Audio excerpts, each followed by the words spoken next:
আপনাদের স্বাগতম বন্ধুরা। কেমন হয় যদি শহরের কোলাহল থেকে পালিয়ে চলে যাই এক সমুদ্র সৈকতে, যেখানে ভোরের সূর্য ওঠে ঢেউ ভেঙে আর সন্ধ্যা নামে ঝলমলে আলোয়। আজ নিয়ে চলেছি আপনাদের এক দুর্দান্ত জার্নিতে, 3 রাত 4 দিনের অফবিট অ্যাডভেঞ্চার মন্দারমণি আর দীঘায়। তাহলে চলুন, আমি শুভম নর্থ বেঙ্গল এক্সপ্লোরার থেকে একসাথে ঘুরে আসি আর দেখি কিভাবে এই ট্রিপ কমপ্লিট করা যায়, কিভাবে যাওয়া যায়, কত বা খরচ, কোথায় থাকা যায়, সব কিছু তথ্য এই ভিডিওতে থাকবে। ভিডিওটি স্কিপ না করে দেখতে থাকুন। আমি এই ভিডিওটি করেছি এনজিপি থেকে দীঘা মন্দারমণি ট্যুরের জন্য, মানে নর্থ বেঙ্গল থেকে যাওয়ার জন্য। আশা করি এই ভিডিওটি যারা আপনারা দেখবেন তাদের সবাইকে সঠিকভাবে হেল্প করবে।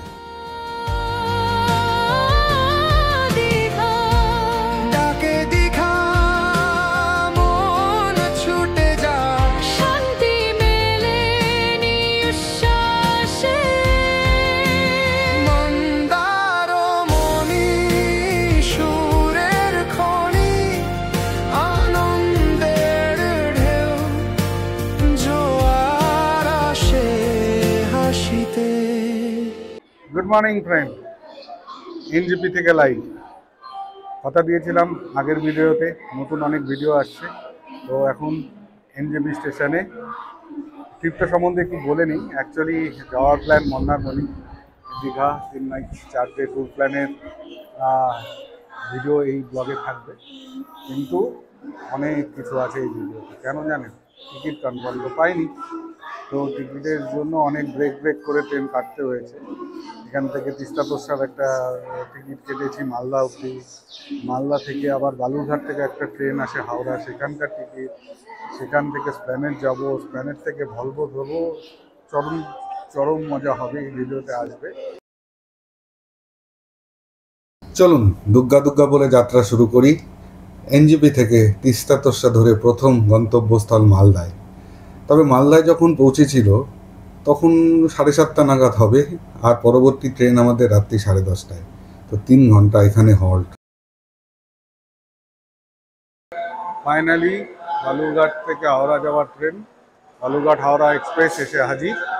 এখন চলুন এই ট্রেনে উঠি, রাত্রে এখানেই কাটাতে হবে, তারপরে সকালে হাওড়া গিয়ে তারপর বলছি। কারণ হাওড়া থেকেও আবার রাত্রি 10:30টায় যদি সোর্স স্টেশনে আসে, যেখান থেকে উঠবো তাতে যা হয়, কারণ ট্রেনটি তো ছেড়েছে অনেক আগে, বিকাল 5:30টায় বালুরঘাট থেকে। উঠে দেখি সবাই ঘুমন্ত পজিশনে আছে।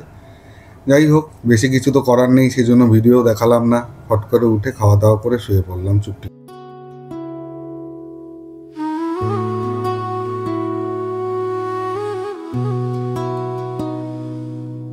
ছেঁড়া স্বপ্ন নিরুদ্দেশ পথে ধীরে ধীরে হাওয়া কথা বলে চুপ কথা মতে।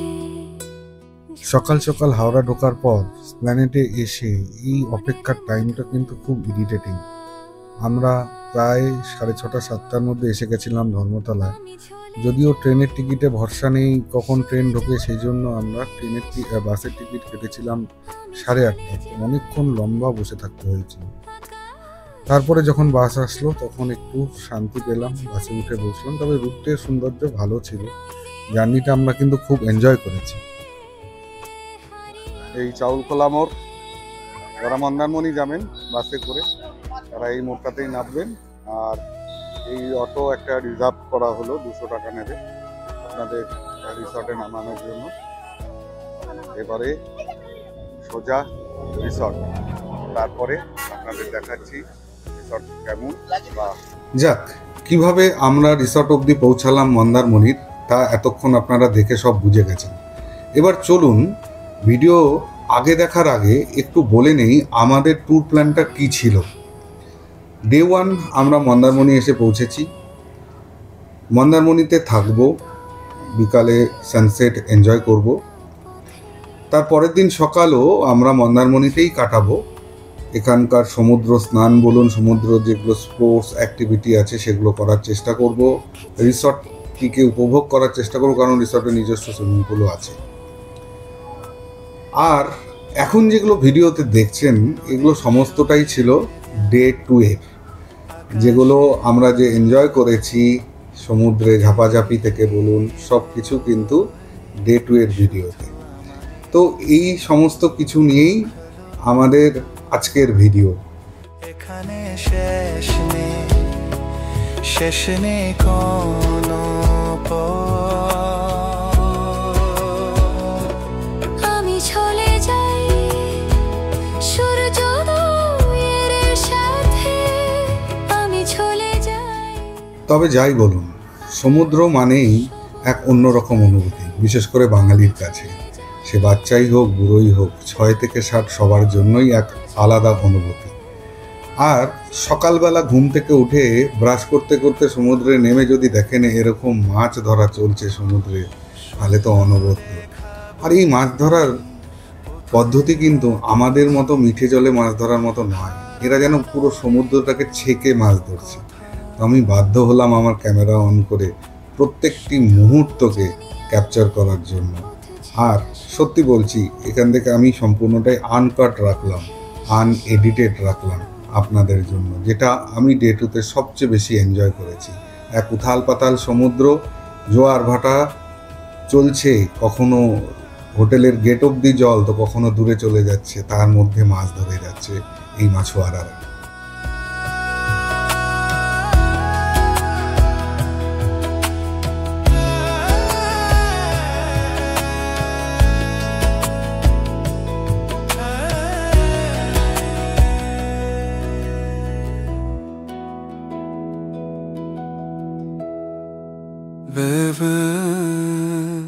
আপনাদের হয়তো বলাই হয়নি, ওহো, আমরা কিন্তু মন্দারমণিতে ছিলাম গোল্ডেন বিচ রিসর্টে, আগের থেকে বুকিং করে গেছিলাম।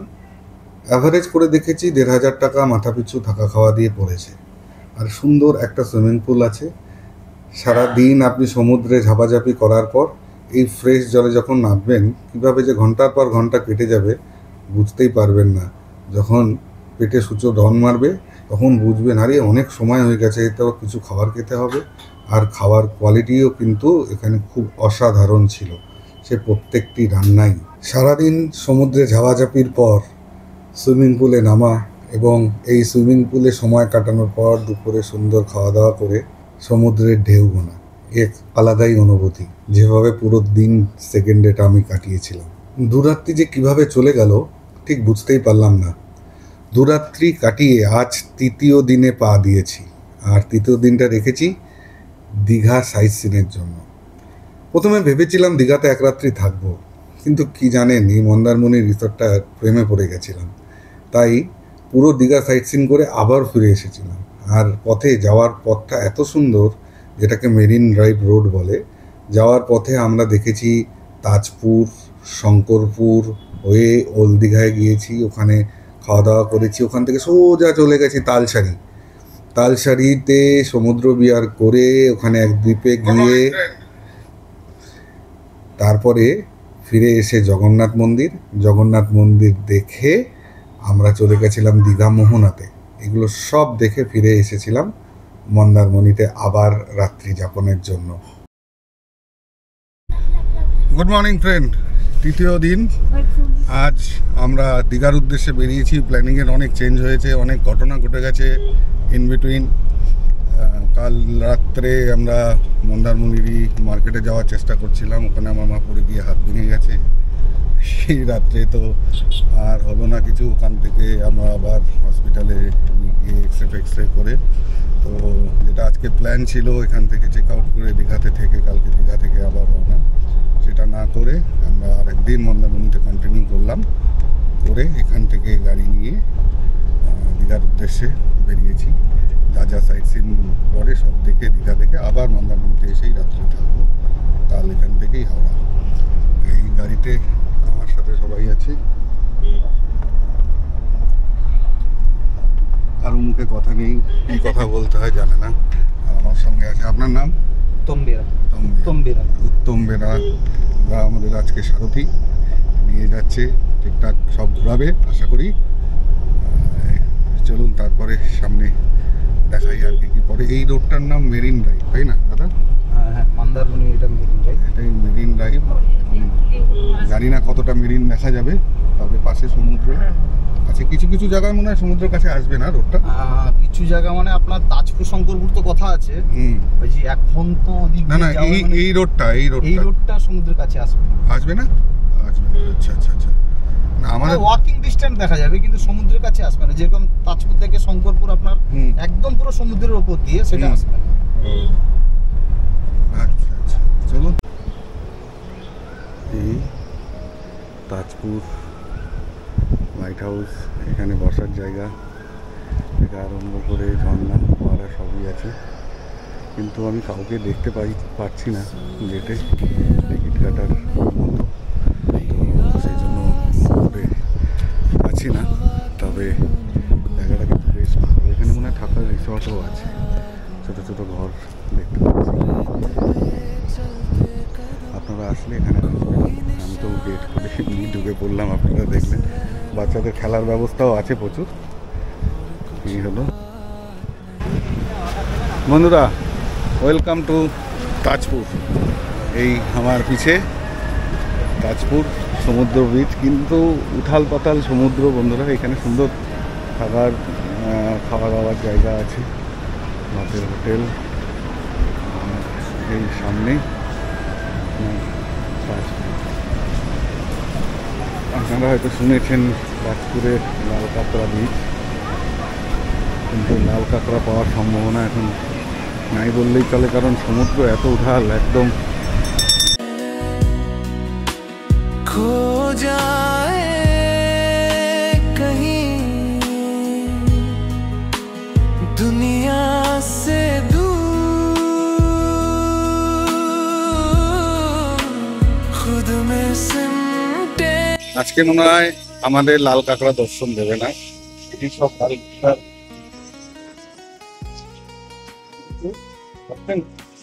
প্রবলেম হলো জোয়ারের জন্য জল এত কাছে, বালু যে অবশিষ্ট নেই, তো কাঁকড়াগুলো বেড়ে যেতে।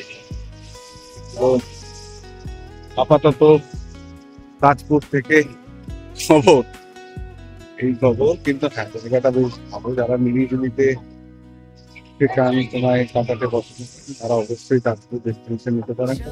As compare to Tajpur, Mandarmani আমার কাছে মন্দারমণি মোটামুটি বেশ কিছু হোটেলও আছে, একদম সি বিচের মতো। আপনি এটা যদি বিষয় মানে সমুদ্র যে ফিলিংসটা, প্রত্যেকটা রুম থেকে সমুদ্র দেখা যায়, তো খুবই সুন্দর।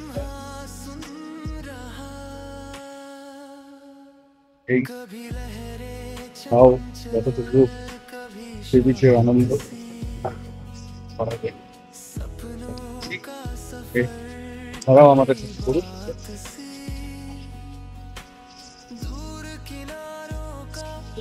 মন্দারমণিতে তাজপুরে এসে আর কিছু খাটনাখানিটা খেয়ে দেব। আমরা দুজন খাচ্ছি, খেতেও হবে। আজকে একটা বুঝতে পারছেন, সামার ভ্যাকেশনে সামার একদম কুলফি অনেকটাই অক্সিজেন দেবে।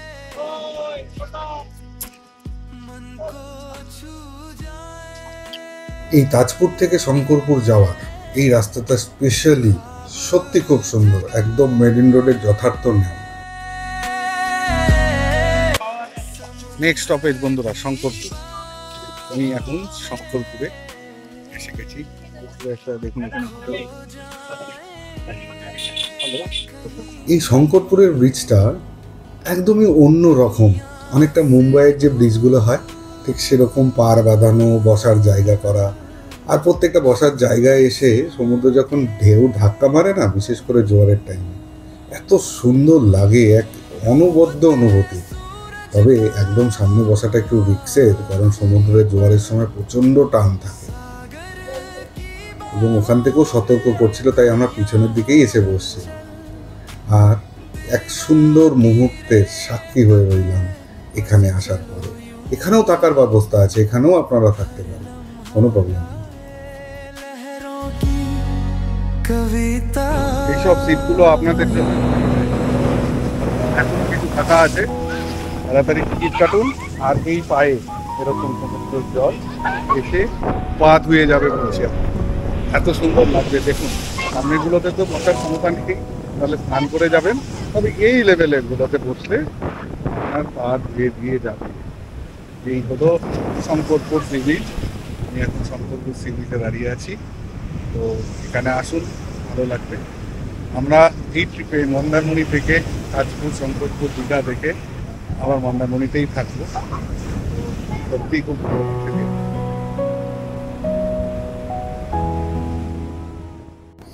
আপনারা তো বারবার দেখছেন আমাদের ঠান্ডা জাতীয় জিনিস খেতে, কারণ জানেন কি, যেদিন এই ট্রিপ করতে বেরিয়েছিলাম প্রচণ্ড গরম ছিল। ডাব খাওয়া পর্ব শেষে এখন খরিদ্দারি পর্ব, বাচ্চাদের জন্য যেটা হয়, খেলনার দোকান, দরকার বিভিন্ন টাইপের খেলনা। তো মোটামুটি ঠিক আছে, বিচ হিসাবে যেরকম একটু তো রেট হাই থাকবে, রোদ প্রচুর আছে, বাট গায়ে লাগছে না, মানে এতটাই হাওয়া হচ্ছে না, গা ঠান্ডা হয়ে যাচ্ছে। लहरें बुलाए অবশেষে পৌঁছে গেছি ওল্ড দীঘা। দীঘাতে এন্টার করলাম। এখানে ভটবেট রিসর্ট রেস্টুরেন্ট, এখানে খাওয়ার জন্য দুপুরে লাঞ্চ করব, তারপরে আরও অনেক প্ল্যান আছে, দেখতে থাকুন ভিডিও। ख्वाब जगाए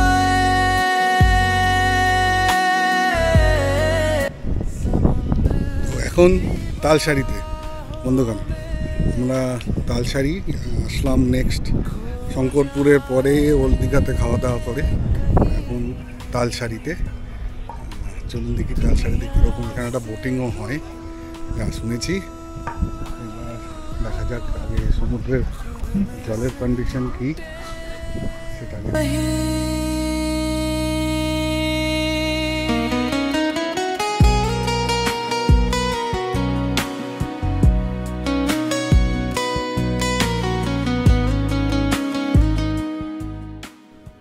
কথায় আছে না, ডরকে আগে জিতে। হ্যাঁ সত্যি, আমি কিন্তু জলে প্রচণ্ড ভয় পাই। সাঁতার পারি কিন্তু সুইমিং পুলের জন্য, সমুদ্র নদীর জন্য না। তো প্রচণ্ডই ভয় লাগছিল এরকম আনপ্রোটেক্টেড বোর্ডে সমুদ্রের মধ্যে যাওয়া। কিন্তু যাই হোক, ভয়কে জয় করে যেহেতু বসেছি, সত্যি বলছি এর অভিজ্ঞতা একদম অবিস্মরণীয়। এত সুন্দর কখনো একটুও ভয় লাগেনি, একটুও টলেনি, শুধু এনজয় করেছি সমুদ্রের ফুরফুরে হাওয়া আর সৌন্দর্য দেখে। পাশে সমস্ত বোটগুলো চলছে, মাছওয়ালাদের বোট, ইন্ডিয়ান পতাকা লাগানো বোট, যেটা না একটা অন্য অনুভূতি দিচ্ছিল, ঠিক ইন্ডিয়া পাকিস্তান, ইন্ডিয়া বাংলাদেশের বোটগুলোর মতো। যাই হোক, সেগুলো পরের ব্যাপার। আমাদের এই বোটটা নিয়ে গেছিল প্রথমে ম্যানগ্রোভ দেখতে। তো ম্যানগ্রোভগুলো সত্যি ভালো, কিছুটা অতটা সুন্দরও না সুন্দরবনের মতো, কিন্তু ম্যানগ্রোভ ছিল, যেটা দেখিয়ে কিছুটা দূরে একটা দ্বীপ আছে, সেই দ্বীপে নিয়ে গেছিল লাল কাঁকড়া দেখাতে, এবং লাল কাঁকড়া দেখেও ছিলাম। এবং আমাদের যিনি বোর্ডের চালক ছিলেন, তিনি হাতে ধরেও নিয়ে এসেছিলেন আমাদের লাল কাঁকড়া দেখানোর জন্য, ধরানোর জন্য, এবং পরে সেটাকে ছেড়েও দিয়েছিলেন এবং সে দৌড়ে চলেও গেছিল। তো যাই হোক, সমস্তটা খুবই এনজয় করেছিলাম এই যাত্রাটা তালসারি। যদি দীঘায় আসেন, মন্দারমণি আসেন, তাহলে অবশ্যই তালসারিতে আসবেন।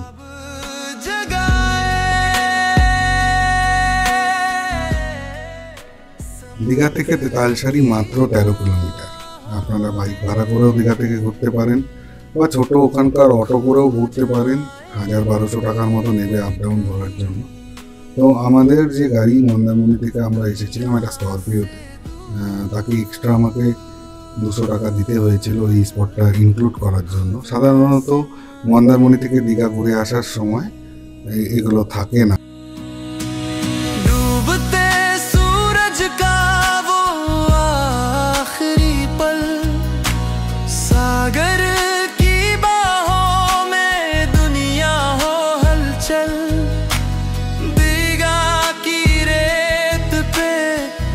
चलो यूं ही এই আমরা এক দ্বীপে আসলাম আপনার তালসারিতে বোটে করে, ওরা ম্যানগ্রোভের জঙ্গল দেখালো, আপনারা হয়তো দেখেছেন। এখন এই দেখেন লাল কাঁকড়া, তো দাদা আমার জন্য ধরে আনছে, কারণ প্রত্যেক স্টেপে সব চলে যাচ্ছে। ওই যে দাদা দাদা এই কাঁকড়া তো ধরবে তো ধরুন। তো ওয়ালেট দিয়ে দিলে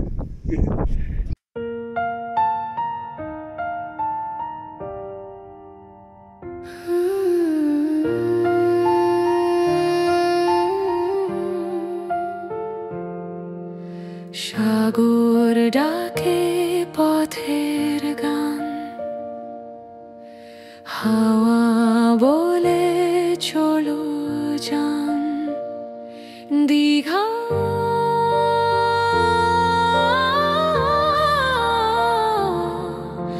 মন্দারমণি স্বপ্নের ঠিকানা। পায়ের ছাপ বালির ধারে, সাগর তীরে স্বপ্ন সাজে।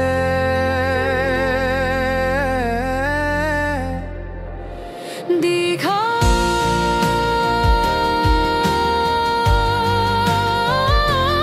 দীঘা ডাকে দীঘা মন ছুটে আগেই বলেছিলাম উদয়পুরের বিচ দীঘার সবচেয়ে সুন্দর বিচ, কিন্তু আমরা দীঘাতে ঢুকে প্রথমে যাইনি, এখানে প্রথমে তালসারি চলে গেছিলাম, কারণ ওটা ফারমোস্ট। তো ওটা দেখে ফেরার পথে আমি এই উদয়পুরের যে বিচ, সেই বিচ এখানে ঢুকেছিলাম। হ্যাঁ, এখানে ঢুকলে আপনি একটা সি বিচ টাইপ ভাইব পাবেন, কারণ রঙে বেরঙে সব ছাউনি এবং সব রকম এনজয়মেন্টই এখানে আছে। সবাই সবার মতো করে এনজয় করছে, খাওয়ার দোকান, পানীয়র দোকান, সব কিছুই পাবেন। ঘোড়া বলুন, মোটর রেস বলুন, ওয়াটার স্পোর্টস বলুন, সব কিছুই কিন্তু আমার চোখে পড়েছিল এখানে, এবং খুবই এনজয়েবল জায়গা। এখানেও পুরো দিন সময় কাটানো যেতে পারে, এখানেও দুপুরের খাবার খেতে পারেন, তবে একটু কস্টলি বাইরের মার্কেটের খাবার দোকানের চেয়ে। আর কোয়ালিটি নিয়েও একটু ভাবতে হবে, যারা আপনারা ফুড কোয়ালিটি কনসাস তাদের জন্য হয়তো এটা ঠিক নয়। বাকি যারা আনন্দ করতে যাচ্ছেন তাদের জন্য কিন্তু উদয়পুর একদম পারফেক্ট ডেস্টিনেশন। দেখুন শুধু ভিড়টা দেখুন, তাতে আমি যা বলছি সেটা কতটা সত্যি, কতটা ঠিক, কতটা ভুল, সব এমনিই বুঝে যাবেন। সুখের আলাপন দীঘা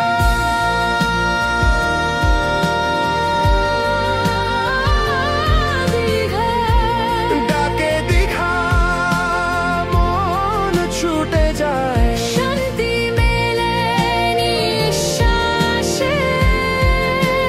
মন্দারমণি সুরের খনি।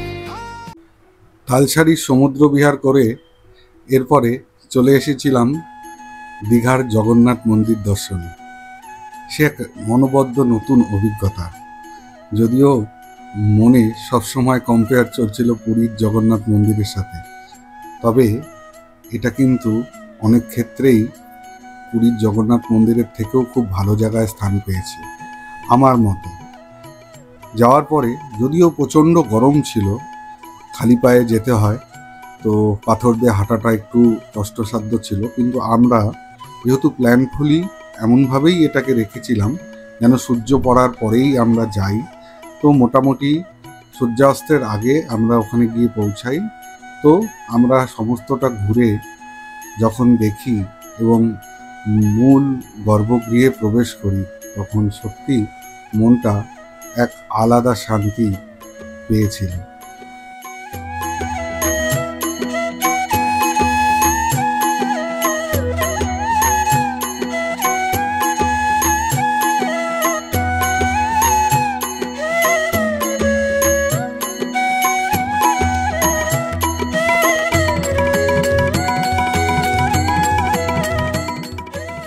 তার কিছু মুহূর্ত আমি আপনাদের জন্য এই ভিডিওতে দেখাচ্ছি।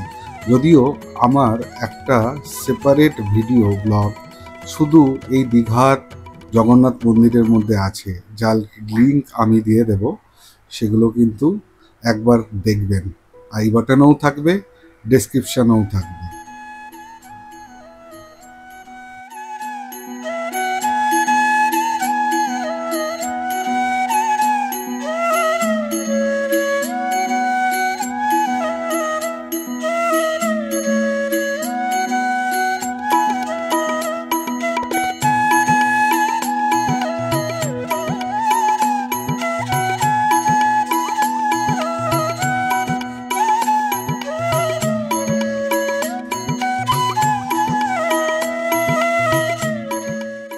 পুরীর জগন্নাথ মন্দির থেকে সোজা এসে গেছিলাম মোহনাতে।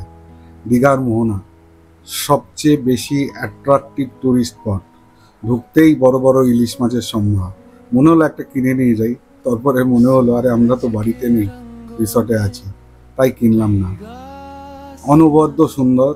আর এই সমুদ্রের বুক চিরে এই যে র্যাম্প, এই র্যাম্পে যখন হেঁটে যাবেন না, চারিদিক দিয়ে সমুদ্রের জলগুলো পাথরে এসে ধাক্কা খায়, তার অনুভূতি একদম অন্যরকম।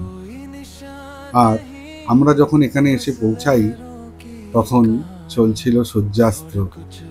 তো সূর্যাস্ত এই গোটা আকাশ যেন এক নতুন রঙের খেলায় মেতে উঠেছিল।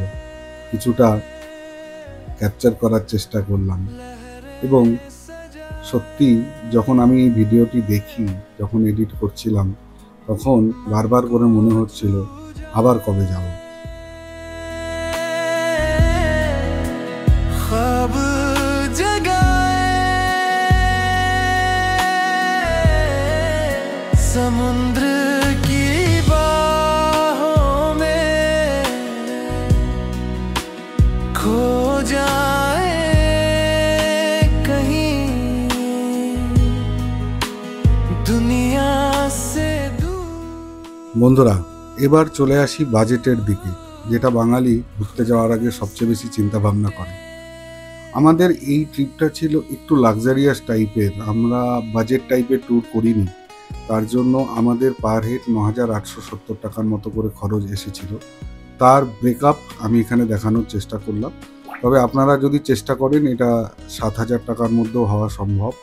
আমরা অনেক জায়গায় অনেক কিছু কম্প্রোমাইজ করিনি, যেমন বেশিরভাগগুলোই স্করপিও গাড়িতে ঘুরেছি, যেগুলো বাসে ঘোরা যেতে পারতো বা ট্রেনে ডাইরেক্ট এনজেপি আসা যেতে পারতো। সেরকম করলে হয়তো কস্টটা অনেকটাই কমে যেত। টোটাল ৮ মেম্বারের জন্য আমাদের ৭৮,০০০ টাকার মতো খরচ হয়েছিল। তার সমস্ত পুঙ্খানুপুঙ্খ আমি এই ভিডিওতে আপনাদের জন্য দিয়ে দিলাম। তো বন্ধুরা, কেমন লাগলো আমাদের এই ভিডিও? যদি এই ভিডিও আপনাকে একটুকু হেল্প করে থাকে আপনার আগামী ট্যুর সাজানোর জন্য, তাহলে অবশ্যই চ্যানেলটিকে সাবস্ক্রাইব করুন, ভিডিওটিকে শেয়ার করুন যারা আগামীতে মন্দারমণি দীঘার প্ল্যান করার চেষ্টা করছে।